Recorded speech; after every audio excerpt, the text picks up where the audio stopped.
साधना के आयाम की इस श्रृंखला में आपका स्वागत है। मैं इस श्रृंखला में भगवान ओशो के अमूल्य प्रवचनों का सार प्रस्तुत कर रहा हूं। यदि आपने इस यात्रा के पिछले भाग नहीं सुने हैं तो कृपया उन्हें जरूर सुनें, क्योंकि यह एक ऐसी साधना है जो चरण दर चरण तुम्हें गहराई में ले जाती है और बिना पहले कदमों को समझे आगे बढ़ना अधूरा रह जाएगा। प्रस्तुत है इस श्रृंखला का अगला भाग। क्या तुमने कभी अपनी आंखें बंद करके बस अपने भीतर झांकने की कोशिश की है? शायद नहीं, क्योंकि तुम्हें बताया गया कि सत्य बाहर है, मंदिरों में, किताबों में, गुरुओं की वाणी में, लेकिन किसी ने यह नहीं कहा कि तुम्हारा हृदय ही वह पहला मंदिर है जहां से आत्मा बोलना शुरू करती है। आज जो शब्द तुम सुनने जा रहे हो वे केवल शब्द नहीं हैं, वे एक द्वार हैं तुम्हारे भीतर छिपी उस शक्ति का जो अब तक सोई पड़ी है, उस अंतरतम दीप का जो केवल तभी जलता है जब तुम अपने ही भीतर उतरते हो, बिना डर के, बिना मुखौटे के, बिना बचाव के। लेकिन क्या तुम तैयार हो अपने ही हृदय से मिलने के लिए? याद रखो, समझने में कठिन केवल एक ही वस्तु है, स्वयं तुम्हारा अपना हृदय। जब तक तुम अपने ही बनाए हुए इस व्यक्तित्व के बंधन को नहीं छोड़ते, तब तक आत्मा तुमसे कुछ नहीं कहेगी, क्योंकि आत्मा चिल्लाती नहीं है, वह फुसफुसाती है, और वह केवल उन्हीं के कानों तक पहुंचती है जो शांत हैं, सच्चे हैं, भीतर की यात्रा के लिए तैयार हैं। हमने जीवन को किसी युद्ध की तरह जीना सीखा, सफलता के पीछे भागते रहे, दुख से भागते रहे, लेकिन क्या कभी रुककर खुद से यह पूछा कि इस दौड़ का अंत कहां है? जो कुछ तुम बाहर खोज रहे हो, आनंद, प्रेम, शांति, वह सब तुम्हारे भीतर है, लेकिन तुम उस तक तभी पहुंचोगे जब निसर्ग का सम्मान करना सीखोगे और फिर स्वयं के स्वभाव से परिचित हो जाओगे। तो चलो, साधना के आयाम की श्रृंखला की इस यात्रा में हम अपने उस मुखौटे को पहचानने का साहस करेंगे जो वर्षों से हमने ओढ़ रखा है, वही मुखौटा जो हमें स्वयं से दूर कर रहा है। आज हम उस द्वार पर खड़े हैं जहां से तुम्हारे भीतर का प्रकाश जन्म ले सकता है। क्या तुम मेरे साथ उस द्वार से भीतर चलने को तैयार हो? यदि इस यात्रा की पहली झलक ने तुम्हारे मन को छुआ है तो अगले भाग में हम समझेंगे व्यक्तित्व के बंधन को तोड़ने की विज्ञान सम्मत कला और जानेंगे कि कैसे ध्यान ही वह सीढ़ी है जो हमें निसर्ग से ब्रह्म तक ले जाती है। अगली वीडियो को जरूर देखें, क्योंकि यह यात्रा अभी शुरू ही हुई है। और याद रखो, अभी जो तुम हो वह अंत नहीं है, बस एक खोल है। सूत्र कहता है, अपनी आत्मा का आदर करना सीखो, क्योंकि वही एक द्वार है जिससे ऐसा प्रकाश फूटता है जो जीवन के हर अंधेरे को रोशन कर सकता है, जो तुम्हारी आंखों के सामने जीवन की सच्चाई को साफ साफ दिखा सकता है। लेकिन यही हृदय, यही आत्मा समझने में सबसे कठिन है, क्योंकि जब तक हम अपने झूठे व्यक्तित्व की जंजीरों को ढीला नहीं करते, जब तक हम उस नकली मैं से थोड़ा अलग नहीं खड़े हो जाते, तब तक हमारी आत्मा खुद को प्रकट नहीं करती। उस गहराई को समझने के लिए पहले उस खोल से बाहर निकलना होगा जिसे समाज ने हमारे ऊपर ओढ़ा दिया है। जब तक हम खुद के भीतर पक्के न हो जाएं, जब तक कोई स्पष्टता, कोई निश्चय भीतर न उतर जाए, तब तक किसी और की मदद करना भी सिर्फ छलावा रह जाएगा। जब तुम ध्यान के मार्ग पर पहले चरणों को पार कर लोगे, अपनी इंद्रियों को शांत कर, अपनी आंतरिक शक्तियों को जागृत कर उस मंदिर के भीतर प्रवेश करोगे जो ज्ञान से बना है, तब तुम जानोगे कि तुम्हारे भीतर ही एक स्रोत है जहां से सच्चे शब्द फूटते हैं, जहां से शांति बहती है, जहां से दिशा मिलती है। यह बातें हर किसी के लिए नहीं हैं, ये उन्हीं के लिए हैं जिनके भीतर मौन की सुगंध उतर चुकी है, जो बाहरी शब्दों के परे अर्थ के भीतर की परतों को भी समझ सकते हैं। हजारों वर्षों से जो मान्यताएं हमने ओढ़ रखी हैं, उन्होंने हमारी दृष्टि को धुंधला कर दिया है। अब हम संसार को जैसा है वैसा नहीं देख पाते, बल्कि वैसा देख लेते हैं जैसा हमने अपने मन में मान लिया है। और ऐसे देखने से जो निर्णय निकलते हैं वे हमें सच्चाई से और दूर ले जाते हैं। पर जीवन को बदला जा सकता है, लेकिन निसर्ग के साथ मिलकर, निसर्ग के खिलाफ नहीं, क्योंकि हम उसी निसर्ग का हिस्सा हैं, उसी की मिट्टी हैं, उसी की धड़कन है। उससे टकराकर हम कहीं नहीं पहुंच सकते। जिस धरातल पर तुम खड़े हो उसी को समझना, उसी को संस्कारित करना है, उसी की सीढ़ियों से ऊपर चढ़ना है, क्योंकि रास्ते को छोड़कर कोई मंजिल तक नहीं पहुंचता। हाँ, एक बात और समझो, रास्ता पकड़ना भी पड़ेगा, और अंत में छोड़ना भी पड़ेगा। शुरुआत में हम रास्ते के बिना नहीं चल सकते, लेकिन मंजिल तक पहुंचने के लिए उस रास्ते से आगे बढ़ना होगा। सीढ़ियां छत तक ले जाती हैं, लेकिन छत नहीं होती। अगर तुम सीढ़ियों पर ही रुके रहो तो कभी छत तक नहीं पहुंच पाओगे। इसी तरह निसर्ग भी एक सीढ़ी है। उसी से गुजरकर हम उस आनंद तक पहुंच सकते हैं जो न सुख है न दुख, क्योंकि निसर्ग में हमेशा द्वंद्व रहेगा। जहां सुख होगा वहीं दुख भी होगा, जहां यश होगा वहीं अपयश भी साथ चलेगा, जहां जीवन है वहां मृत्यु भी सदा रहेगी। लेकिन ध्यान का मार्ग उस पार ले जाता है जहां न कोई द्वंद्व है, न कोई डर, न कोई लालच, जहां न तो सुख का लोभ है न दुख का भय। वही है आनंद, वही है शांति, वही है मुक्ति। नदी किनारों के सहारे समुद्र तक जाती है, लेकिन समुद्र में उतरने के लिए उन्हीं किनारों को छोड़ना पड़ता है। इसलिए जीवन का आदर करो, निसर्ग का सम्मान करो और उसके नियमों को समझकर उसी के सहारे पार चले जाओ। कभी कभी मनुष्य की चेतना इतनी संकुचित हो जाती है कि वह सबसे स्वाभाविक और सहज चीजों में भी विकृति खोजने लगता है। एक समय था इंग्लैंड में जब लोग कुर्सियों की टांगों को कपड़े से ढक देते थे, क्योंकि उस समय के लोगों को लगता था कि नंगी टांग, वो भी कुर्सी की, किसी की वासना को भड़का सकती है। कल्पना कीजिए, अगर आप किसी के घर जाएं और वहां कुर्सी की टांग बिना कपड़े के दिख जाए तो लोग सोचते ये कितना अशोभनीय है। ऐसा सोचने वाले सिर्फ उस समय नहीं थे, आज भी ऐसे विचार हमारे समाज में गहरे बैठे हैं। आज भी वहां कुछ समाज ऐसे हैं जो यह प्रचार करते हैं कि जानवरों को भी कपड़े पहनाए जाएं। घोड़े, कुत्ते, बैल, सबको वस्त्र चाहिए, क्योंकि इनके नग्न होने से मन में वासना जाग सकती है। अब आप सोचिए, अगर किसी को बैल को देखकर भी यह लगता है कि वह नंगा है, तो समस्या बैल में नहीं, उस मनुष्य की आंखों में है। दृष्टि अस्वस्थ हो चुकी है। कुर्सी की टांग हो, जानवर की देह हो या किसी मनुष्य की सहजता, अगर कोई चीज आपको विचलित करती है तो यह बाहर की समस्या नहीं, भीतर के रोग का संकेत है। ऐसा मन जो सब कुछ ढंक देना चाहता है, उसे खुद अपने भीतर झांकने की जरूरत है, क्योंकि यह मन जो निसर्ग के विरुद्ध खड़ा हो जाता है वही सबसे अधिक उलझन में रहता है, वही सबसे अधिक अपराध बोध से ग्रस्त हो जाता है। और सोचिए, हम भारत में एक समय ऐसे भी रहे हैं जब हमारे पास वह दृष्टि थी जिसमें निसर्ग को, शरीर को, काम को वर्जना नहीं, स्वीकृति के भाव से देखा जाता था। खजुराहो, कोणार्क और पुरी जैसे मंदिर सिर्फ स्थापत्य कला की मिसाल नहीं है, बल्कि यह गवाही है उस सभ्यता की जो प्रकृति को, काम को, जीवन को और परमात्मा को एक ही प्रवाह में देखती थी। उन मंदिरों की बाहरी दीवारों पर मैथुन चित्र उकेरे गए, संभोग की मूर्तियां बनाई गईं। लेकिन ऐसा क्यों? क्योंकि जिन्होंने वो मंदिर बनाए वे जानते थे कि जब तक मनुष्य का मन देह और वासना की खींचतान में अटका रहेगा, वह परमात्मा के मंदिर के भीतर प्रवेश के योग्य नहीं होगा। बाहरी दीवारों पर वो चित्र इसलिए थे ताकि व्यक्ति पहले अपने भीतर के आकर्षणों को देख सके, उन्हें समझ सके, और जब वो इन चित्रों से गुजरने लगे बिना रुके, बिना खिंचाव के, तभी वो भीतर जाने के योग्य हो। कितनी अद्भुत मनोविज्ञान की गहराई थी उसमें। लेकिन फिर समय बदला, गुलामी का युग आया, आत्मबल टूटा।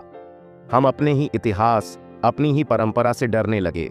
फिर एक समय ऐसा भी आया जब देश के कुछ नेता कहने लगे कि इन मंदिरों को ढांप दो, इन मूर्तियों को मिट्टी से ढक दो, क्योंकि इन्हें देखना लोगों को भटका सकता है। क्या यह समाधान है? मूर्तियों को तो ढांप सकते हैं, लेकिन मन की आंखों को कौन ढांपेगा? प्रकृति को कैसे दबाओगे? मनुष्य की सहज वृत्तियों को कैसे नकारोगे? सच्चाई ये है, मन का दमन उसे शांत नहीं करता, बल्कि और अधिक उग्र बना देता है। जैसे ज्वालामुखी पर ढक्कन रख देने से वह फट पड़ता है, वैसे ही मन पर पाबंदियां उसे विद्रोही बना देती हैं। इसलिए ध्यान की राह में पहला कदम है प्रकृति की स्वीकृति, अपने शरीर की, अपनी कामनाओं की, अपने भीतर की पूरी सच्चाई को स्वीकारना। जो उसे दबाता है वह कभी ध्यान में नहीं उतर सकता, और जो उसे देखता है, समझता है, उसके पार जाने की क्षमता उसमें धीरे धीरे आ जाती है। हमारे ऋषियों ने कहा है, काम से भागो नहीं, काम के पार जाओ, क्योंकि वही पुल है जो हमें परम की ओर ले जाता है। सुनो, एक मौलिक सत्य है जिसे जान लेना बहुत जरूरी है। इस पूरे ब्रह्मांड में कोई भी शक्ति नष्ट नहीं होती, कुछ भी मिटता नहीं। केवल रूप बदलता है। निसर्ग का स्वरूप बदल सकता है, वह ब्रह्म में विलीन हो सकता है, लेकिन उसका अस्तित्व समाप्त नहीं होता। तो जीवन के प्रति इस गहरे सम्मान को सदा याद रखना कि जो भी हमें मिला है, बाहर भी और भीतर भी, उसे हम सच्चे भाव से स्वीकार करें, उसका आदर करें। लेकिन ध्यान देना, बाहर का सम्मान तभी संभव होता है जब भीतर से भी वह आदर आता हो। अगर भीतर तिरस्कार है तो वह बाहर छलक ही जाएगा, और अगर भीतर से हम किसी चीज का सत्कार करते हैं तो वह स्वाभाविक रूप से हमारे आचरण में प्रकट होगा। इसलिए पहला कदम है अपने भीतर की खोज, अपने स्वभाव को जानना, अपनी अंतरात्मा की आवाज को पहचानना। ध्यान रहे, दो शब्द हैं, स्वभाव और स्वरूप। स्वभाव यानी हमारी प्रकृति, मन और शरीर की दशा। स्वरूप यानी आत्मा का शुद्ध रूप, ब्रह्म से जुड़ी हुई हमारी सच्ची पहचान। जब हम भीतर की ओर यात्रा शुरू करते हैं तो सबसे पहले हमारा सामना होता है स्वभाव से, शरीर की वृत्तियों से, मन की तरंगों से। और जब हम इन परिधियों के पार चले जाते हैं तभी मिलता है स्वरूप, वह दिव्यता जो हर सीमा से परे है। लेकिन यदि हम अपने ही स्वभाव से डर गए तो फिर भीतर की यात्रा कहां से होगी? तब हम बस बाहर बाहर भटकते रहेंगे। और जब हम अपने ही स्वभाव से मुंह मोड़ते हैं तब हम अपने चारों ओर एक नकली खोल बना लेते हैं जिसे हम व्यक्तित्व कहते हैं।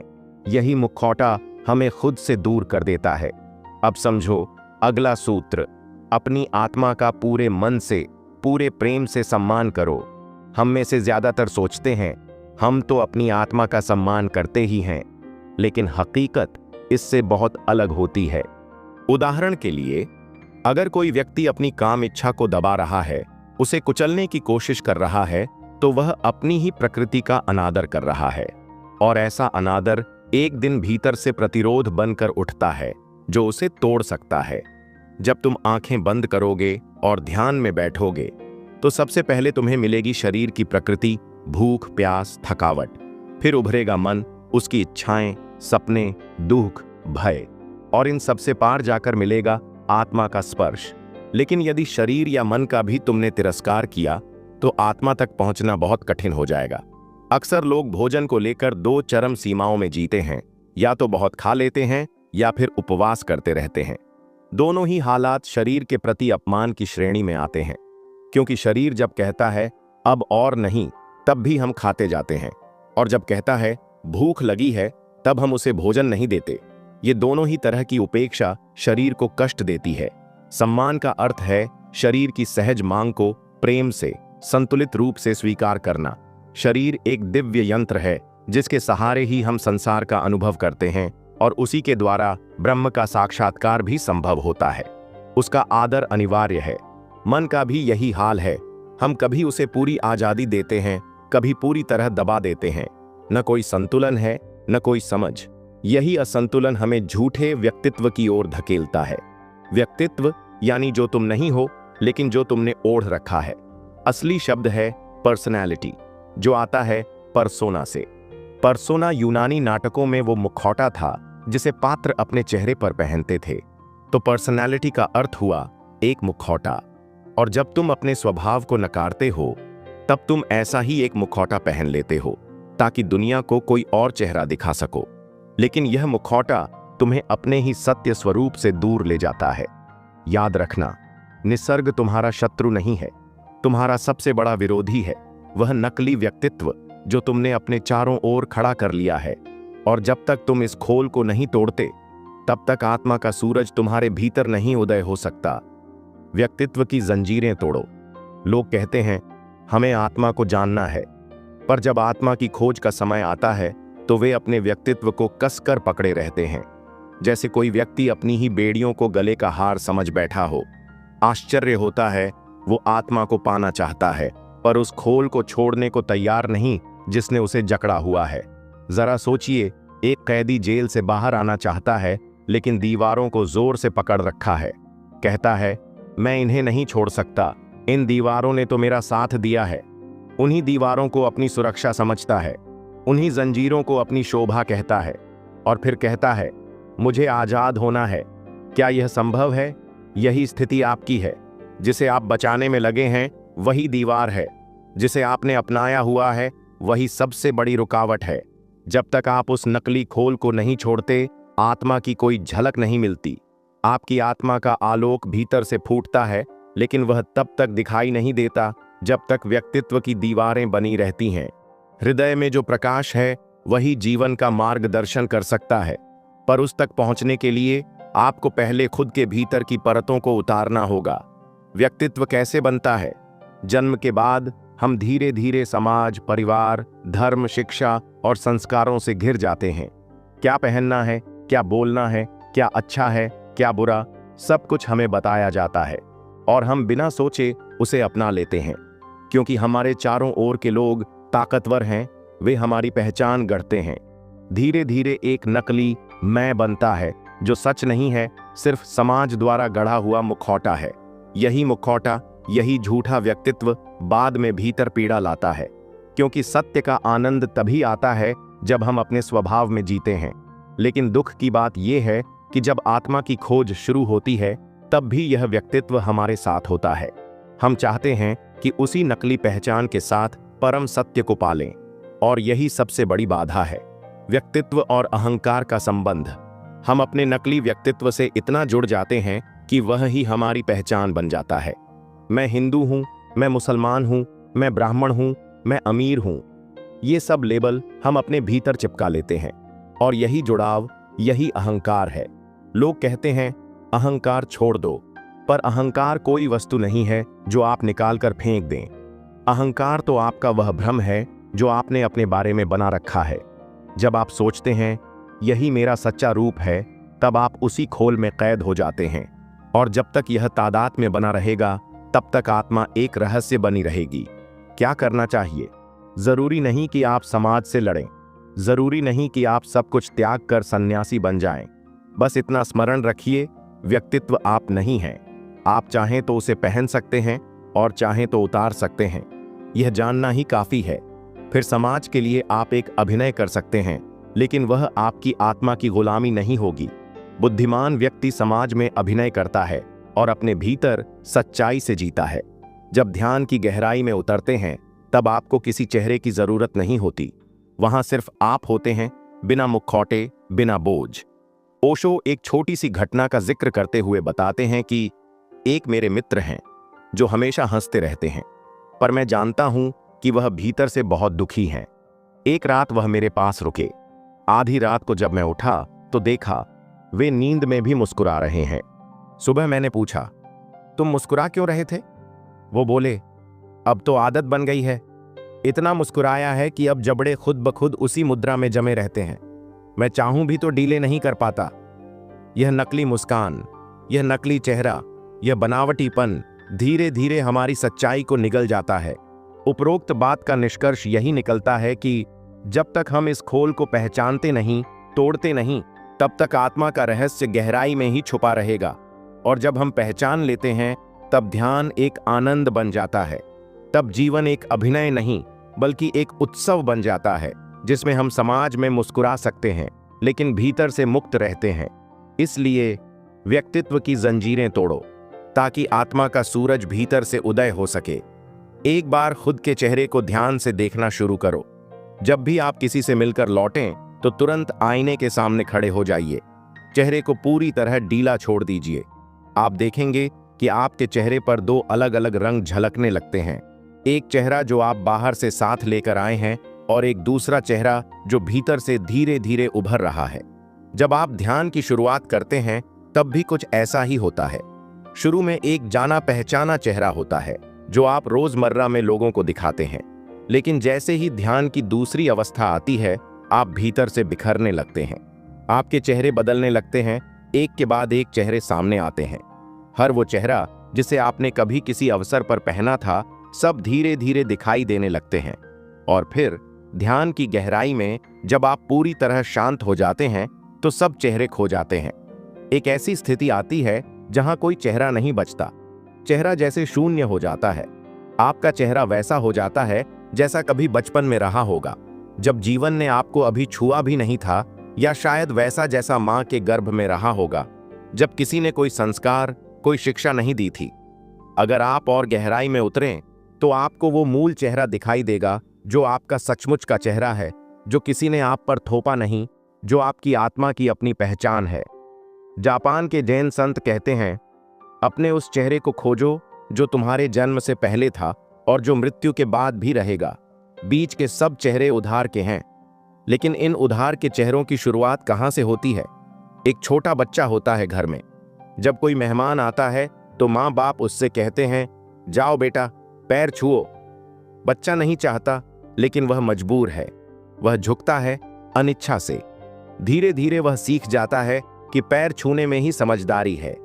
वो झुकना उसका व्यवहार बन जाता है, व्यक्तित्व का हिस्सा। अब वह किसी के भी पैर छू सकता है, लेकिन उस झुकने में आत्मीयता नहीं होगी, वो केवल एक औपचारिकता बनकर रह जाती है। इस तरह वह बच्चा एक गहरी मानवीय अनुभूति खो देता है जो सच्चे झुकाव से आती है। अब वह जहां भी झुकेगा वो बस एक आदत होगी, भीतर से खाली। यह भी संभव है कि किसी दिन उसके जीवन में कोई ऐसा आए जिसके चरणों में वह सच में झुकना चाहे, लेकिन वो झुकाव भी बनावटी ही रहेगा, क्योंकि सच का चेहरा तो भीतर कहीं दब चुका है और जो बचा है वह केवल व्यक्तित्व की परतें हैं। इसी तरह प्रेम भी हम सीखने लगते हैं। माँ बच्चे से कहती है, मैं तुम्हारी माँ हूं, मुझे प्रेम करो। यह भी कोई कहने की बात है?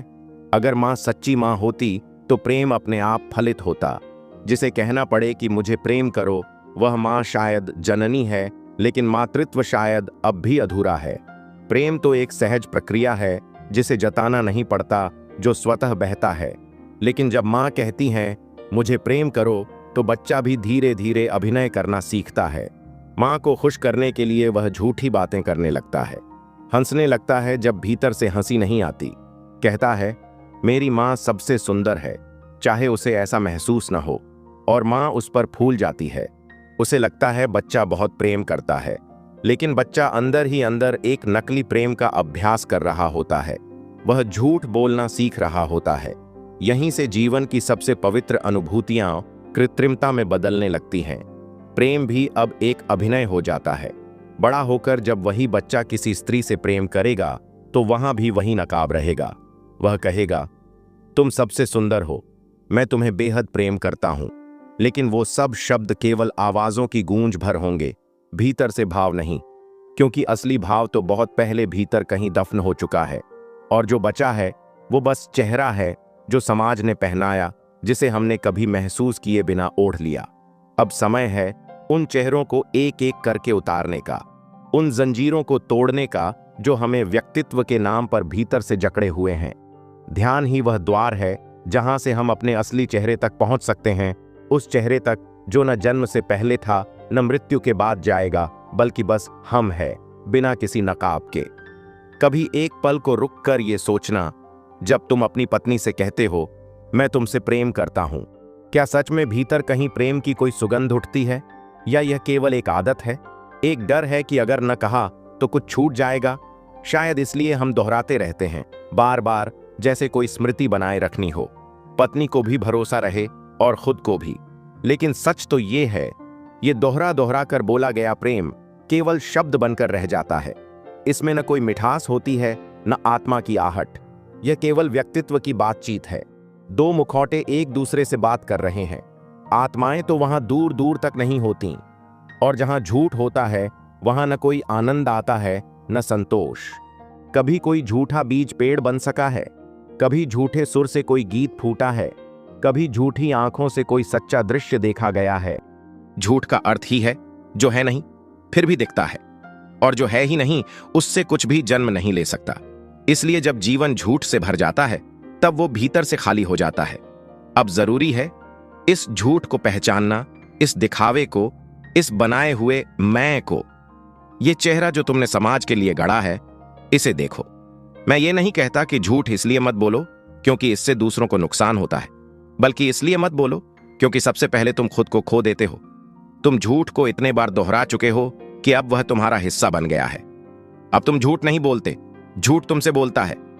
कई बार तो तुम ऐसे झूठ कह देते हो जिनसे तुम्हें कोई फायदा नहीं, फिर भी कहते हो। ऐसे लोग भी हैं जो अब जानबूझकर नहीं बोलते झूठ, बल्कि जैसे ही बोलना शुरू करते हैं उनकी हर बात उसी पुराने झूठ के सांचे में ढल जाती है। यह एक आदत नहीं, अब यह एक संरचना बन गई है, एक लंबा अभ्यास। इसलिए जरूरी है कि तुम अपने इस ढांचे को पहचानो, सजग हो जाओ और धीरे धीरे इसे उतार फेंको। आज के समाज ने पुरुषों को एक खास भूमिका दे दी है, मर्द बनो। अगर कोई स्त्री मजबूत बन जाए तो हम कहते हैं झांसी की रानी, पर अगर कोई पुरुष कोमल हो जाए, भावुक हो जाए, तो हम कहते हैं कमजोर है, औरत जैसा है। हमने पुरुष को हिंसा के लिए तैयार किया है, उसके आंसू सुखा दिए हैं। इतने वर्षों से तुम रो नहीं पाए, तुम्हारी आंसू की ग्रंथियां जैसे जड़ हो गई हैं। अब तुम चीखते हो लेकिन आंसू नहीं निकलते, और मैं चाहता हूं कि ये आंसू फिर से बहें। जब तुम्हारे सच्चे आंसू फिर बहने लगेंगे तो तुम्हारे भीतर छिपा वो असली तुम बाहर आ जाएगा। तुम वापस उस पल में लौट आओगे जब तुम बच्चे थे, जब कोई तुमसे ये नहीं कहता था कि क्या लड़कियों जैसी हरकत कर रहे हो। एक बार आंसू बहने लगे सच्चे दिल से, तो तुम महसूस करोगे कि वो व्यक्तित्व, वो भारी खोल गिर गया। तुम हल्के हो जाओगे, एक नया द्वार खुलेगा। इसलिए मैं कहता हूं, रो, हंसो, चिल्लाओ, खुद को अभिव्यक्त करो, क्योंकि तुम्हारे भीतर जो दबा हुआ है वही तुम्हें गुलामी में रखता है। आज तुम खुलकर हंस भी नहीं सकते, क्योंकि समाज कहता है जोर से हंसना अशिष्टता है। अगर 4 लोग जोर से हंसते हैं तो सब उन्हें देखकर सोचते हैं गंवार हैं। अब हंसना भी एक सीमित मुस्कान में कैद हो गया है, जैसे झरनों से कह दिया गया हो बहो, लेकिन बिना आवाज के। जैसे हवाओं से कह दिया गया हो चलो, लेकिन पत्तों को मत हिलाना। जब तुम दिल खोलकर हंसते हो तब भीतर का सारा दर्द, सारा कचरा बह जाता है। लेकिन जब हंसी को रोक दिया जाता है तो वह दुख तुम्हारे भीतर अटका रह जाता है। हृदय से जो कुछ भी निकलता है उसी में शक्ति है, वही मुक्ति का मार्ग है।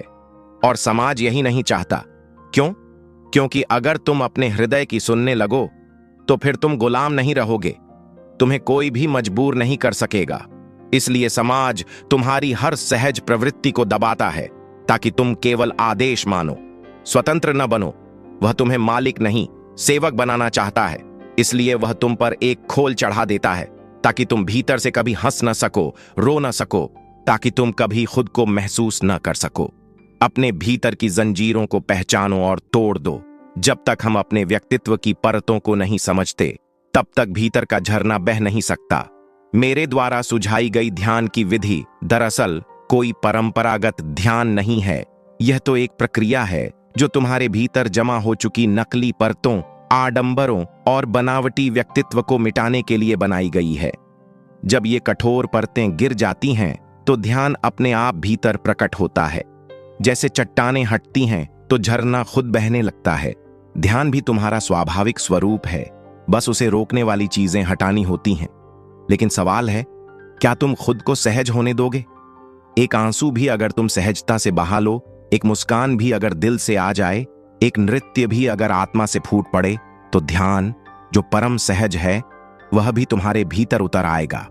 जब तक तुम अपने ही बने हुए नकली रूप से अलग नहीं खड़े होते तब तक तुम्हारा असली स्वरूप तुम्हारे सामने नहीं आएगा। और जब वह स्वरूप प्रकट होता है तभी तुम समझ पाते हो कि जीवन का मार्ग क्या है, किस दिशा में चलना है और किस सेवा को करना है। तभी तुम अपनी पूरी शक्ति, पूरी ऊर्जा किसी सार्थक काम में लगा सकते हो। लेकिन अफसोस, लोग खुद को जाने बिना दूसरों की सेवा में कूद पड़ते हैं।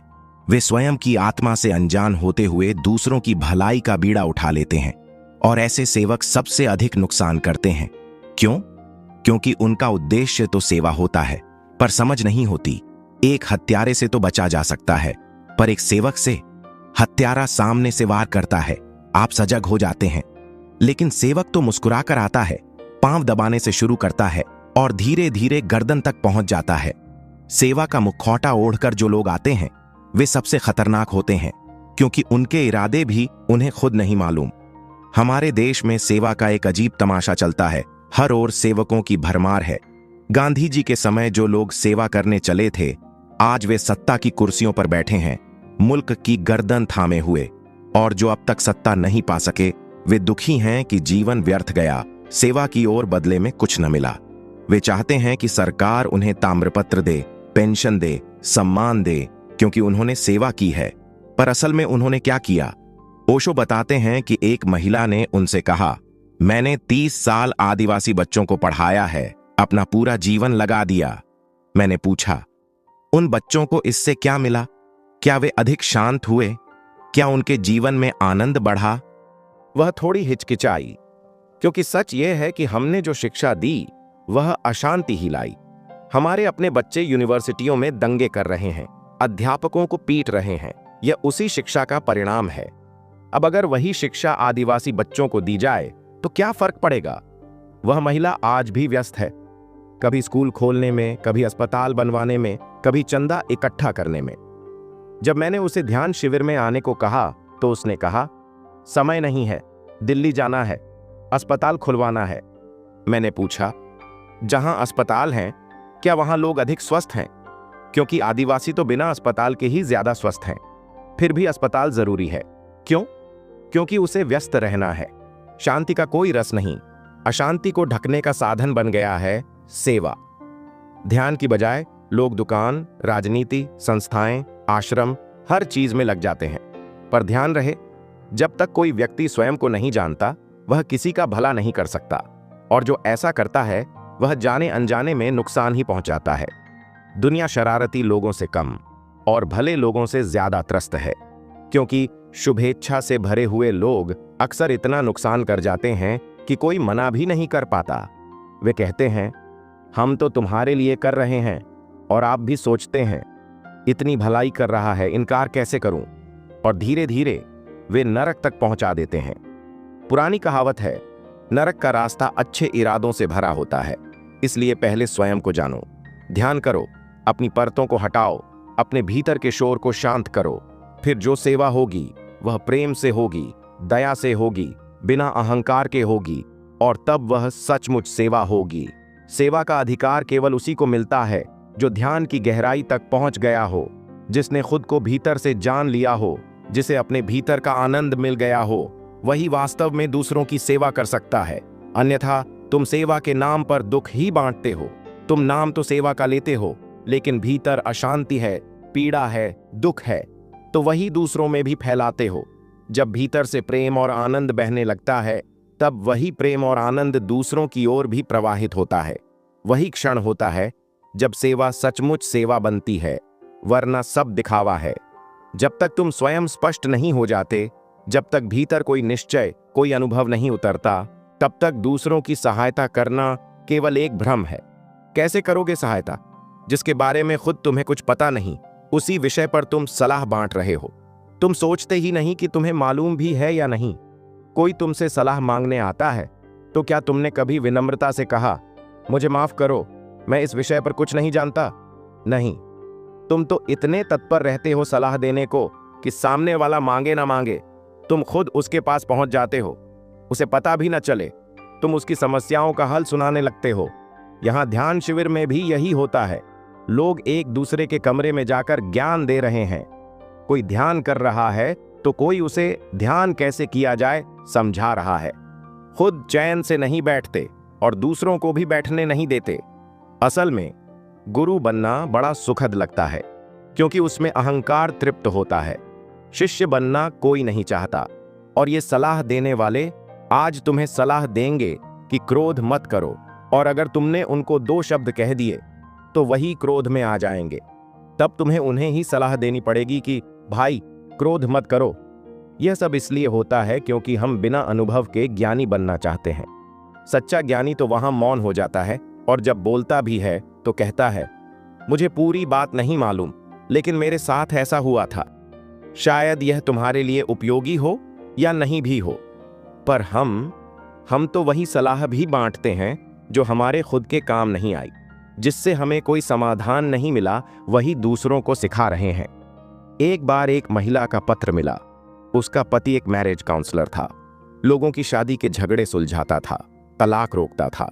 लेकिन वो महिला कहती है, हम दोनों का रिश्ता टूटने के कगार पर है और मेरे पति के पास हमारे लिए कोई हल नहीं है। दूसरों को समझाने वाला व्यक्ति अपने घर में असहाय है। क्यों? क्योंकि जब बात खुद की आती है तो हम निष्पक्ष नहीं रह पाते। हम पक्ष बन जाते हैं, समझाने वाले नहीं, उलझे हुए एक और व्यक्ति। तो मैंने उस महिला को जवाब भेजा, तुम दोनों किसी और मैरिज काउंसलर के पास चले जाओ। तुम्हारे पति खुद इसमें हिस्सा हैं, वह तुम्हें निष्पक्ष सलाह नहीं दे सकते। लेकिन कोई तीसरा, जो थोड़ा दूर हो, शायद कोई राह दिखा सके। ये जो बुद्धिमत्ता हम में दिखती है, ये ऊपरी है, किताबी है, अनुभवहीन है। सच तो यह है, जब तक आत्मा की कोई झलक भीतर से नहीं मिलती, तब तक आत्मा पर बात करना भी अहंकार का ही एक रूप है। अगर तुम्हारे भीतर से आनंद नहीं बह रहा, तो कम से कम इतना ध्यान रखो कि किसी को अशांति भी न दो। शास्त्रों में कहा गया है, जब तुम आरंभ के नियमों को समझ लोगे, जब तुम अपनी शक्तियों को जागृत करके इंद्रियों के पार चले जाओगे, तब भीतर एक स्रोत फूटेगा जहां से वाणी स्वयं प्रकट होगी। यह शब्द केवल उनके लिए है जो भीतर शांति का अनुभव कर चुके हैं, जो केवल शाब्दिक अर्थ नहीं बल्कि उस शांति के कंपन को भी सुन सकते हैं जो शब्दों के पीछे छिपी है। यदि आपकी रुचि अध्यात्म में है तो वीडियो को लाइक और शेयर करें तथा चैनल को सब्सक्राइब करें। नोटिफिकेशन ऑन करके ऑल पर क्लिक करें ताकि इस आत्मयात्रा की एक भी कड़ी छूटने न पाए, क्योंकि यह सिर्फ एक वीडियो नहीं, ये तुम्हारी आत्मा की पुकार है। मिलते हैं अगली कड़ी में आगे की यात्रा के साथ। हरि ओम तत्सत।